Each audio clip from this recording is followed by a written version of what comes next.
Ensemble, on veut nous arrêter sur une thématique. On la commence ce matin, mais on va la poursuivre le temps que Dieu voudra que nous la poursuivions. La thématique, c'est les uns les autres. Je ne sais pas si vous avez remarqué, mais dans le Nouveau Testament, il y a une expression qui justement revient souvent, et c'est cette expression les uns les autres. J'ai relevé 25 versets, il y en a peut-être plus, il y en a peut-être moins. En voici quelques-uns, 25 versets où il est question justement de cette expression les uns les autres, et il y a une exhortation qui est attachée à cette expression. Aimez-vous les uns les autres, et vous avez un certain nombre de références. C'est certainement l'appel qui revient le plus souvent, aimez-vous les uns les autres. C'est peut-être celui dans lequel nous avons besoin de faire le plus de progrès. C'est pour ça qu'il en est parlé autant. Accueillez-vous les uns les autres, saluez-vous les uns les autres, ayez également soin les uns des autres, soumettez-vous les uns aux autres, supportez-vous les uns les autres, pardonnez-vous les uns les autres, confessez vos péchés les uns aux autres, soyez serviteurs les uns les autres, exercez l'hospitalité les uns à l'égard des autres, etc. On a cette expression qui revient donc dans nombre de versets de la parole de Dieu. Il y a cet appel les uns les autres. Et cet appel, cette expression les uns les autres est essentiellement associée à plusieurs exhortations, quand on les regarde bien, qui concernent l'Église, qui concernent la communauté, qui concernent nos relations. Vous avez remarqué? On revient derrière, s'il te plaît. Voilà. Aimez-vous les uns les autres. Jésus nous dit dans le Sermon sur la montagne qu'il est facile d'aimer ceux que nous avons choisis, nos amis, mais il s'agit de nous aimer les uns les autres. Et moi, je n'ai pas choisi les chrétiens membres de l'église de Vitrolles. Vous avez choisi, vous? Regardez votre voisin et lui dites, je ne t'ai pas choisi. Non, Karine, non, regarde derrière. Eh oui, si vous avez votre femme ou votre mari à côté de vous, ne dites pas, je ne t'ai pas choisi. Là, ça risque de causer des problèmes en rentrant à la maison. Non, mais si vous regardez votre voisin devant, derrière, ou à côté de vous, si ce n'est pas votre mari ou votre femme, vous pouvez lui dire, je ne t'ai pas choisi. Je n'ai pas voulu être avec toi. Et peut-être que si tu avais été sur mon chemin, je ne t'aurais jamais choisi. Dites-le à votre voisin. Non, pas ton mari. Non, je ne vais pas être source de ce problème ce matin. Voilà, mais si vous avez remarqué, ça concerne l'Église, ça nous concerne nous, ça concerne la vie de l'Église. Et je veux m'arrêter justement sur ce sujet ce matin, c'est en introduction des différents versets que nous verrons au fil de nos cultes. Quand il s'agit de l'Église, de quoi parlons-nous? De quoi parlons-nous? Il y a tellement de définitions aujourd'hui de l'Église que je me dis, mais Seigneur, quelle est la définition que toi tu donnes? Que toi tu donnes? Certains, c'est ce que l'on voit aujourd'hui sur les réseaux sociaux, envisagent l'Église comme étant le rassemblement de gens d'une même nationalité. Une même nationalité, d'une même race. Donc on va parler de l'Église malgache, de l'Église de ceux qui sont originaires de Centrafrique, etc., de ceux qui sont basques, de ceux qui sont bretons, de ceux qui sont normands. Non, je crois que c'est plus que cela. C'est plus que cela. Alors voyons de quoi il est question lorsqu'on parle de l'Église. Je dirais tout d'abord que la parole de Dieu nous donne des images, et l'une des images les plus saisissantes, elle va apparaître, c'est que lorsque la Bible nous parle de l'Église, elle nous parle d'un organisme vivant. Vous avez un corps. Ça vient d'une encyclopédie, l'encyclopédie Hattier. Donc c'est un organisme vivant, c'est un corps animé. C'est l'image du corps qui revient souvent d'ailleurs dans l'Écriture, un corps animé que Dieu a voulu et fondé sur l'œuvre de Jésus-Christ. Et Christ est lui-même la tête de ce corps qu'est l'Église. Il est le chef de ce corps. Jésus dira, je bâtirai mon Église.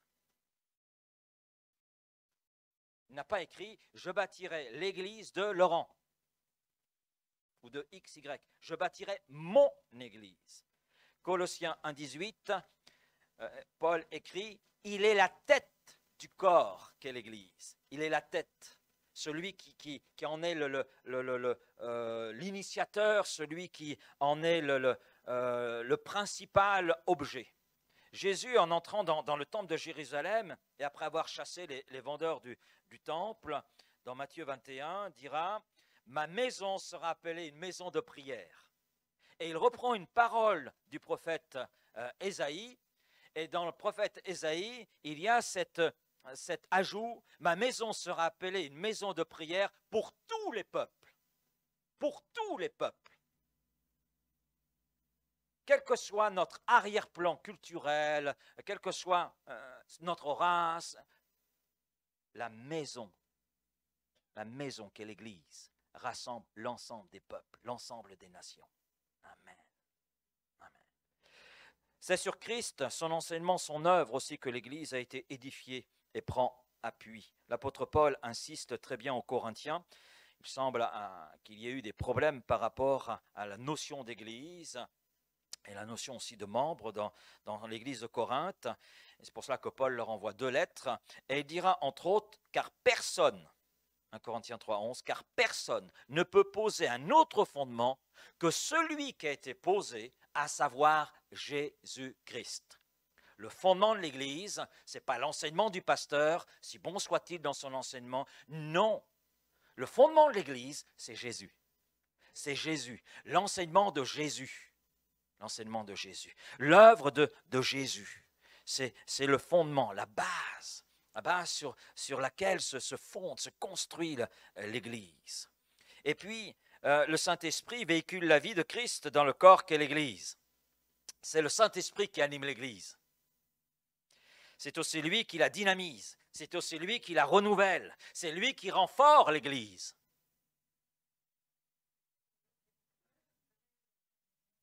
C'est lui qui rend fort les membres de l'Église. Et cela nous a été rappelé ce matin à travers un don spirituel. Ce n'est pas un esprit de timidité que nous avons reçu, mais c'est un esprit de force. Et on comprend, puisque l'Esprit de Dieu est la 3e personne de la Trinité, et elle a les mêmes attributs que le Père et le Fils. Le Père et le Fils. Et on comprend pourquoi l'esprit de l'Antéchrist agit, mais ne peut pas agir pleinement, parce qu'il y a un obstacle, et un obstacle de taille, c'est l'Église. Mais l'Église animée du Saint-Esprit, et animée par le Saint-Esprit. Et l'Église sans le Saint-Esprit, c'est comme un corps sans vie. Un corps sans vie. Le Saint-Esprit fait de l'Église un lieu de vie, un lieu de salut, un lieu de guérison, un lieu de croissance, un lieu de miracle, un lieu de délivrance, de transformation. C'est là quelque chose d'unique, d'exceptionnel, de divin. Et c'est ce que nous relevons d'ailleurs tout au long du livre des Actes des Apôtres. Et l'Église, c'est un corps, oui, c'est un corps uni, mais pas uniforme. Tous les membres de ce corps qu'est l'Église sont différents. Aucun ne se ressemble. Alors là, vous pouvez regarder votre voisin et lui dire « tu ne me ressembles pas ». Là, tu peux y aller. Hein? Voilà, tu ne me ressembles pas. Maintenant, vous regardez ce même voisin, vous lui dites « tu es unique ». Tu es unique. Ah oui. Bon, le dites pas trop parce qu'il va arriver à s'enorgueillir. Hein, mais vous pouvez lui dire néanmoins, ah, tu es unique. Voilà. Et puis vous pouvez ajouter, moi aussi. Voilà. Tous les membres d'un corps sont différents. Aucun ne se ressemble. Est-ce que votre voisin est comme vous? Non, hein? Non. Si vous prenez Alain, il a les cheveux courts, Karine a les cheveux longs. Les yeux, je n'ai pas fait attention aux yeux si c'était la même couleur. Mais le nez n'est pas le même. Hein, la forme du visage, tout est différent. Et si on se regarde les uns les autres, on est tous différents. Tous différents. Même dans une même famille, on est différents. Le Seigneur nous a créés différents, il nous a créés uniques. Mais il nous a créés pour vivre dans un corps uni. Votre voisin n'est pas comme vous. Est-ce que la personne qui est devant vous vous ressemble? Non. Ah non, Pascal, tu ne ressembles pas à la personne qui est devant toi. Rien qu'à ce niveau-là, voilà, on sait. Et le visage n'est pas identique. sommes différents, mais nous sommes dans un corps uni. Et chaque membre de ce corps a son utilité, quelle que soit sa place, quelle que soit la place qui est celle de ce membre dans le corps, sa place. Prenons l'exemple de l'auriculaire. Voilà, non, on revient derrière. L'auriculaire, on voit l'auriculaire, hein, c'est le petit doigt, hein, d'accord. Il est petit. Bon, c'est vrai, regardez l'auriculaire par rapport au reste du corps. C'est insignifiant, vraiment insignifiant. À la limite, pourquoi il existe? Autant le couper. C'est vrai, c'est tellement insignifiant. C'est autant le couper. Voilà. Au moins, ça ferait quelque chose d'insignifiant en moins dans ce corps. Oui, mais voilà. Il est petit, c'est vrai. Mais il a son utilité dans notre corps. L'auriculaire, on ne le réalise pas, mais l'auriculaire a une fonction cruciale dans la prise en main. Dans la prise en main. Et il assure la stabilité. Il assure la stabilité. Vous l'enlevez, il y a une déstabilisation de la prise en main. Il est là essentiel. Maintenant, vous avez quelque chose qui vous gêne dans l'oreille. Oh, Jocelyne, tu as quelque chose qui te gêne dans l'oreille. Hein, utiliser le pouce? Non. Là, c'est facile. Et l'oreille dit merci auriculaire d'avoir enlevé ce qui me gênait dans mon oreille. Voilà, c'est le seul qui, par sa taille, justement, permet de soulager l'oreille, qui a des limites au niveau de son orifice. Donc, c'est la même chose dans le corps qu'est l'Église. Il peut sembler qu'à nos yeux, un membre est petit, ou il peut nous sembler à nos propres yeux que nous sommes petits. Eh bien, sachez ce matin que vous avez votre place. Dieu vous a voulu là, et il vous a greffé à son corps, qu'est l'Église, parce que vous avez une utilité. Amen. Et chaque membre du corps agit pour le bien du corps. Lorsque nous avons froid, généralement, que faisons-nous?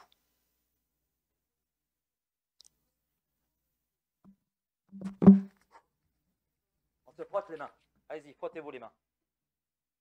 Allez-y. Qu'est-ce qui se passe? Chaleur. D'accord, bien. Coupez-vous les mains. Est-ce que vous allez pouvoir vous frotter les mains? Non.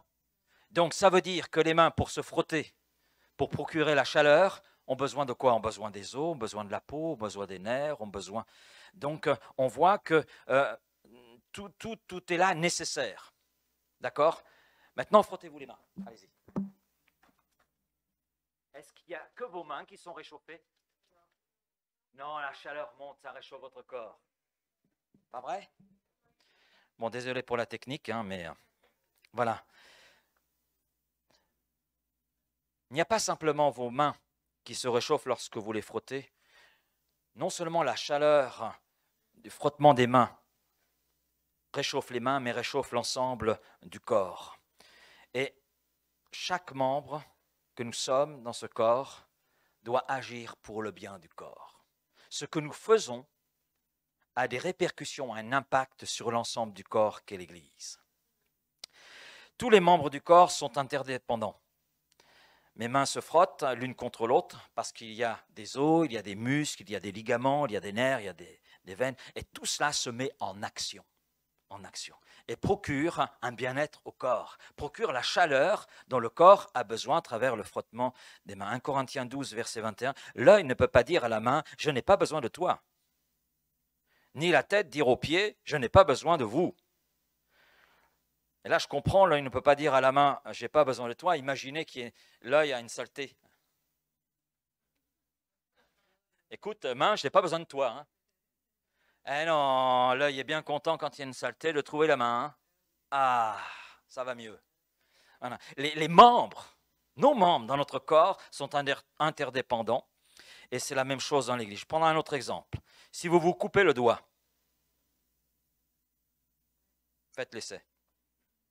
Pas ici, chez vous. Hein? Si vous coupez le doigt, est-ce qu'il n'y a que le doigt qui a mal? Est-ce que le reste du corps dit « tu as mal? Ça va? Tu as mal ?» Non, en fait, on se coupe le doigt. Tout le corps éprouve la souffrance, ressent cette douleur, et tout le corps réagit. Si un membre souffre, dit Paul, tous les membres souffrent avec lui. Si un membre est honoré, tous les membres se réjouissent avec lui. Vous êtes, chacun pour notre part, vous êtes le corps de Christ. Et vous êtes ses membres, chacun pour sa part. Chacun pour sa part. J'aime beaucoup cette expression, chacun pour sa part. On a tous notre part dans ce corps qu'est l'Église. On a toute notre part de droit, de devoir, de responsabilité et de grâce. L'Église est un organisme vivant, voulu de Dieu et dont Dieu lui-même prend soin. Amen. Comment prend-il soin de ce corps qu'est l'Église? D'abord en déversant son esprit. Nous l'avons relevé il y a quelque temps de cela, en parlant des manifestations du Saint-Esprit. Et nous avons vu que dans le livre des Actes des Apôtres, il y avait différentes effusions du Saint-Esprit et elles se produisent toujours dans le cadre d'un rassemblement. Vous prenez le jour de la Pentecôte, ils étaient 120 dans la chambre haute.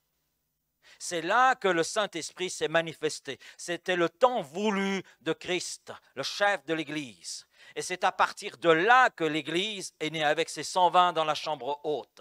Vous voyez plus tard les Samaritains, acte 8, ils sont ensemble. C'est dans le cadre d'un rassemblement que le Saint-Esprit se manifeste et vient là les remplir. Vous avez les disciples de Jean à Éphèse, acte 19. C'est là aussi dans le cadre d'un rassemblement que le Saint-Esprit vient là se manifester. Vous avez chez Corneille, Corneille a invité sa famille, ses amis, ils sont là, il a même invité Pierre et ils sont là ensemble. Et dans ce rassemblement, acte 10, le Saint-Esprit se manifeste. Amen.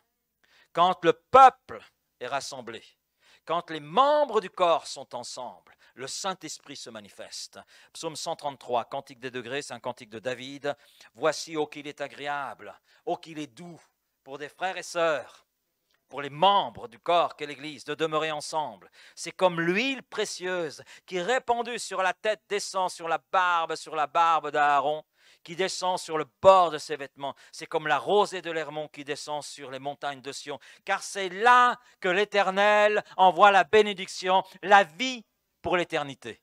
C'est là, qu'il est doux pour des frères et des sœurs de demeurer ensemble. Et puis le Seigneur prend soin aussi de ce corps qu'est l'Église en lui faisant des dons, des grâces, des faveurs qui sont imméritées. Un don, c'est quelque chose que l'on ne mérite pas, c'est quelque chose de gratuit, mais qui fait du bien. Et les dons de Dieu font du bien à son Église. Et les dons de Dieu, ce sont ses serviteurs qu'il a appelés, qu'il équipe pour le perfectionnement des saints en vue de l'œuvre du ministère et de l'édification du corps de Christ. Éphésiens 4, versets 11 et 12. Et je comprends pourquoi Jacques pourra dire qu'il n'y en ait pas beaucoup qui enseignent parce qu'ils seront jugés plus sévèrement. On comprend parce que la responsabilité de ceux que Dieu appelle et qu'il place en tant que don dans l'Église ont pour but le perfectionnement et l'édification du corps de Christ. Et Paul donne une liste des ministères dons de Christ pour l'Église, apôtres, prophètes, évangélistes, pasteurs, docteurs. C'est des dons pour l'Église, pour l'édification du corps. Paul le dit bien, l'édification du corps. Il y a d'autres dons, les dons du Saint-Esprit, on l'a vu ensemble, 1 Corinthiens 12, 13, 14, et les dons spirituels sont pour l'édification de l'Église. Paul insiste sur ce point, mais ils sont aussi pour l'unité de l'Église, l'unité de ce corps. Et puis le Seigneur prend soin de son Église en lui accordant protection, secours, assistance. Jésus dira dans Matthieu 16, verset 18, « Je bâtirai mon Église. Et les portes du séjour des morts ne prévaudront point contre elle. » Et les attaques de la part de tous ses adversaires, soit Satan ou d'autres, ne peuvent pas détruire ce corps qu'est l'Église. Parce que Christ en est le chef, en est la tête, et il protège et garde ce corps. Depuis sa naissance, dans Acte 2 jusqu'à aujourd'hui, l'Église de Jésus-Christ a fait face à de la haine, a fait face à la persécution, à des attaques de toutes sortes. Et encore aujourd'hui, il y a des attaques contre l'Église de Jésus-Christ, mais elle est toujours là parce que Christ l'habite par son esprit. Et il en prend soin. et il prend soin de chacun des membres de son corps. Et c'est ce que nous voyons dans Romains 8. Quand on lit l'ensemble du chapitre 8 de l'Épître aux Romains, on voit ce témoignage qui nous est là donné, combien Christ prend soin des membres de son corps et de chaque membre en particulier, de chacun d'entre nous. Amen. Et puis, les membres du corps sont des pierres vivantes. Des pierres vivantes. Approchez-vous de lui, dit l'apôtre Pierre, pierre vivante, rejetée par les hommes, mais choisie et précieuse devant Dieu. Regardez votre voisin et dites-lui, j'ai été choisi par Dieu. Amen. Ma femme, j'ai été choisie par Dieu. Mais ce qui me réjouit, c'est que toi aussi. Amen. Oui, choix précieuse. Non seulement choisie, mais précieuse devant Dieu. Et vous-même, comme des pierres vivantes, édifiez-vous pour former une maison spirituelle, un saint sacerdoce, afin d'offrir des victimes spirituelles agréables à Dieu par Jésus-Christ. L'Église est composée, vous le savez comme moi, d'hommes et de femmes, de grands, de petits, d'enfants, de jeunes, d'adolescents, ayant choisi Christ comme Seigneur et Sauveur. Et dans ce choix, nous sommes passés par un processus spirituel qui a impacté toute notre vie. Il y a eu cette conviction de péché par le Saint-Esprit. Il y a eu également cette repentance, cet abandon du péché. Il y a eu cette reconnaissance dans la foi que Jésus-Christ était mort sur la croix pour nous. On a saisi cette réalité dans notre cœur. On a reçu la vie de Christ, la vie éternelle, le pardon de nos péchés. C'est là notre expérience, c'est là notre parcours spirituel. Et Paul le dit très bien, si quelqu'un est en Christ, il est et il continue d'être une nouvelle création. Les choses anciennes, elles sont passées. Voici, toutes choses sont devenues nouvelles. Parce que Dieu nous a réconciliés avec lui à travers Jésus-Christ. Et en tant que membres du corps, nous sommes passés, c'est vrai, des ténèbres, les ténèbres de ce monde, des ténèbres dans lesquelles le péché nous enfermait à la lumière de Christ. Et puis, en raison de notre expérience en Christ et avec Christ, nous sommes devenus membres de ce corps qu'est l'Église. Christ nous a rattachés, nous a greffés à son corps qu'est l'Église. Et à partir de là, on marche sur les pas de Jésus. Et l'image des pierres vivantes utilisée par l'apôtre Pierre est belle et elle est forte à la fois. Photo suivante. Vous voyez ces pierres? C'est chacun d'entre nous. Il y en a plusieurs là. Donc vous choisissez la vôtre, pas de souci. Si vous mettez ces pierres naturelles, qui sont brutes, pierres naturelles, brutes, vous les mettez ensemble, dans un sac, par exemple. Ou simplement vous les mettez dans un torrent, que va-t-il se passer? Elles vont se frotter les unes aux autres. Aïe, aïe, aïe, aïe, aïe. Les angles aigus vont un petit peu s'arrondir. Certains vont même se casser certains angles. La rugosité de la pierre va disparaître pour faire place à la douceur. Photo suivante. Waouh! Le toucher n'est pas le même. Le toucher n'est pas le même. C'est plus joli. D'abord, vu vos voix sur cette photo, waouh, oui, c'est vrai, c'est plus joli. Là, vous choisissez votre pierre comme vous voulez. C'est plus doux. La pierre brute va devenir un galet. Approchez-vous de lui, pierre vivante, rejetée par les hommes, mais choisie et précieuse devant Dieu. Et vous-même, comme des pierres vivantes, édifiez-vous pour former une maison spirituelle. Oui, mais pour s'édifier et former une maison spirituelle, il y a besoin quelquefois dans notre caractère, dans nos comportements, dans nos attitudes, dans ce qui est intérieur, qu'il y ait un petit polissage. De temps en temps, un petit coup de burin. Les épreuves peuvent constituer un petit coup de burin divin. Ça fait mal sur le coup. Mais le Seigneur veut notre bien. Il veut que nous soyons ces pierres qui, ensemble, forment une unité et forment un corps spirituel qui est précieux. Être membre de l'Église locale, c'est une grâce, c'est vrai, c'est un privilège, c'est une joie. Et j'espère que, comme moi, vous êtes conscients de toute cette réalité. Et être membre de l'Église locale, c'est également une responsabilité et un engagement. Ça, c'est quelque chose qu'on ne réalise pas toujours. Ah, mon frère, ma soeur, combien ils sont pénibles. Seigneur, change-les. Est-ce que c'est vraiment eux qui ont besoin de changer? Est-ce que ce ne serait pas moi, premièrement? Trop souvent, on veut que ce soit les autres qui changent. Et on s'oublie. Non, il est bon de temps en temps de dire, Seigneur, change-moi. Change mon cœur, Seigneur. Hein, toi qui es le divin potier. Nous ne pouvons pas séparer les privilèges des engagements. Vous savez, c'est comme une pièce de monnaie. Il y a recto verso. Est-ce que vous pouvez supprimer le recto? Si vous supprimez le recto, il n'y a plus de verso. Si vous supprimez le verso, il n'y a plus de recto. C'est aussi simple que cela. Alors ça nous parle justement des privilèges qui sont les nôtres, mais aussi des responsabilités qui sont les nôtres. Nous ne pouvons pas rejeter l'Église d'une manière ou d'une autre, puisque cela signifie rejeter Dieu. Parce que l'Église fait partie du plan éternel de Dieu, c'est ce que Paul développe d'ailleurs dans l'Épître aux Éphésiens, le mystère caché de toute éternité en Dieu. Ce mystère caché, dit Paul, c'est l'Église, en tant que corps, voulu par Dieu et mis en place par Jésus-Christ sur la base de son sacrifice. Et cela est très clair aussi lorsque nous lisons le livre des Actes des Apôtres. Il est précisé que le Seigneur ajoutait chaque jour à l'Église. Le Seigneur dit, je bâtirai mon Église, et on le voit bâtir son Église. Il ajoutait chaque jour à l'Église ceux qui étaient sauvés. Et c'est là quelque chose qui revient dans le livre des Actes des Apôtres. Et le Seigneur lui-même, c'est bien précisé, le Seigneur ajoutait, c'est le Seigneur lui-même qui ajoute à son Église. Et selon l'Écriture, Christ a aimé l'Église, il s'est livré lui-même pour elle. Éphésiens 5, 25. L'Église du Seigneur qu'il s'est acquise par son propre sang, acte 20, 28. Être chrétien, c'est appartenir à ce corps que Christ s'est acquis au prix de son sang, au prix de son sacrifice. Et être chrétien, c'est certes un choix personnel, mais dans ce choix, cela implique un engagement envers l'ensemble du corps, pas simplement une partie du corps. Pour revenir sur la photo du corps, s'il te plaît, hein, Florian. Donc, ce n'est pas simplement sur une partie du corps. Peut-être que la main à nos yeux est plus intéressante que le reste du corps.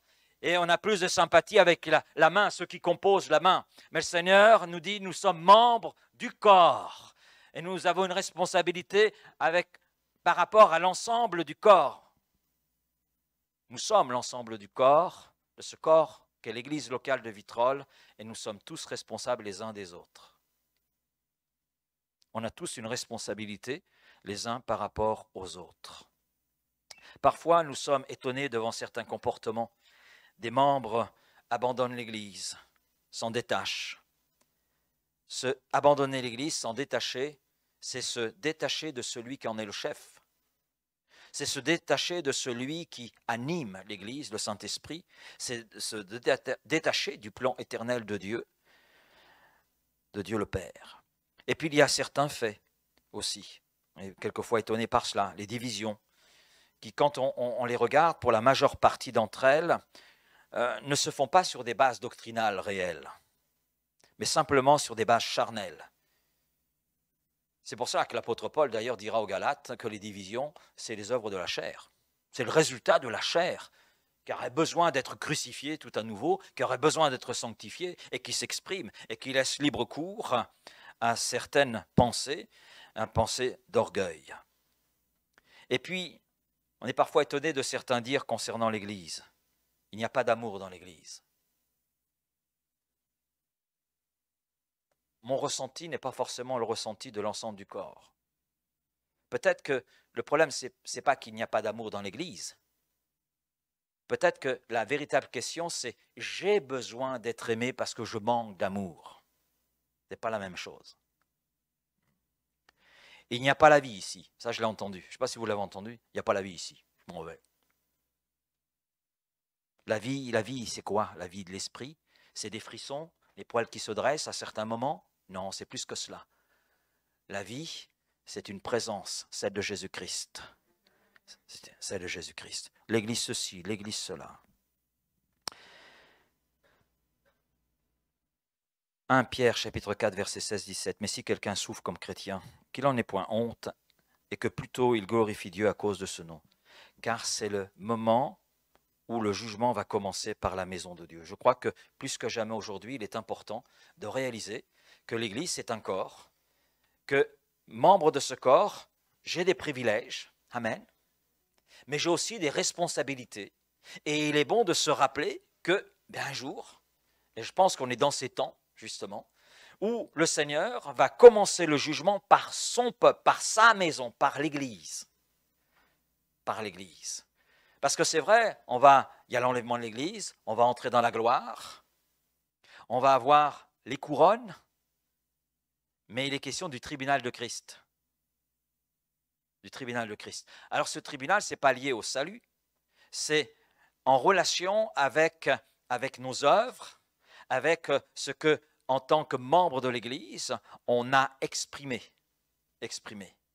Et on oublie quelquefois cet aspect quand on regarde la gloire, on voit que ce qui est beau, mais il est question du tribunal de Christ. Ce qu'on aura fait de ses dons, ce qu'on aura fait de ses grâces, de ses bienfaits, de la relation que nous aurons eue les uns avec les autres en tant que membres du corps et responsables les uns des autres. L'Église est essentielle. Psaume 68, verset 7, j'aime beaucoup ce verset. Dieu donne une famille à ceux qui étaient abandonnés. Il délivre les captifs et il les rend heureux. Par contre, les rebelles, ceux qui refusent de lui obéir, ils sont seuls et habitent des lieux arides. Seigneur, merci.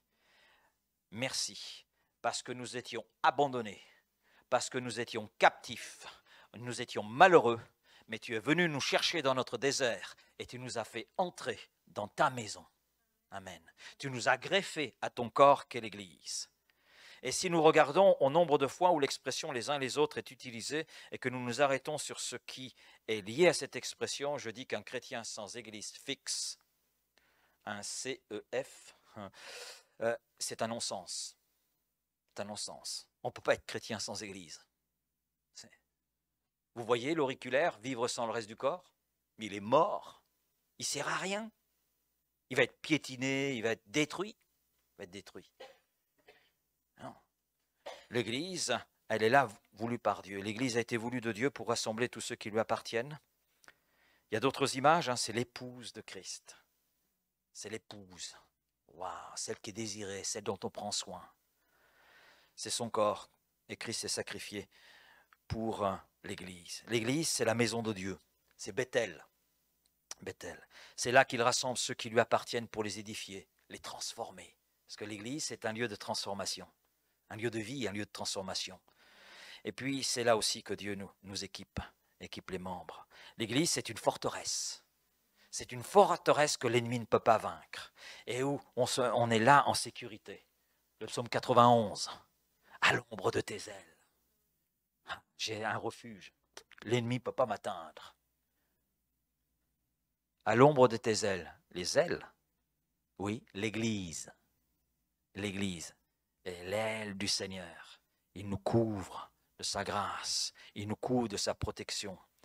C'est un refuge et un abri. L'Église, c'est là que Dieu déverse son esprit. Et puis l'Église de Jésus-Christ, c'est celle qui va participer aux noces de l'agneau que le Seigneur va enlever. Et nous sommes membres de cette Église-là. Amen. Merci Seigneur pour ces quelques pensées ce matin, qui n'est qu'une introduction de tout ce que tu nous réserves pour la suite, Seigneur, et que nous allons voir par ta grâce ensemble. Merci Seigneur de nous aider à réaliser que nous sommes membres d'un corps qui est particulier, ton Église. Et tu l'as dit, je bâtirai mon Église. Donc ça veut dire, Seigneur, que nous appartenons à un corps exceptionnel, fantastique, ton Église. Et que par rapport à ce corps, c'est vrai, nous avons des privilèges et on t'en remercie. Mais nous avons aussi des responsabilités. Et des responsabilités les uns par rapport aux autres. Pas simplement avec quelques membres, on a des responsabilités par rapport et à l'égard de l'ensemble du corps qu'est l'Église. Alors merci Seigneur de nous aider à réaliser tout cela, à le vivre, Seigneur, et à être cette Église que tu vois. Cette Église parfaite, cette Église qui se sanctifie, cette Église qui se prépare pour cet événement glorieux qu'est l'enlèvement. Merci Père de nous conduire les uns et les autres, de nous aider à avancer les uns et les autres, et de nous, Seigneur, à être les uns et les autres ce que tu veux que nous soyons. Amen.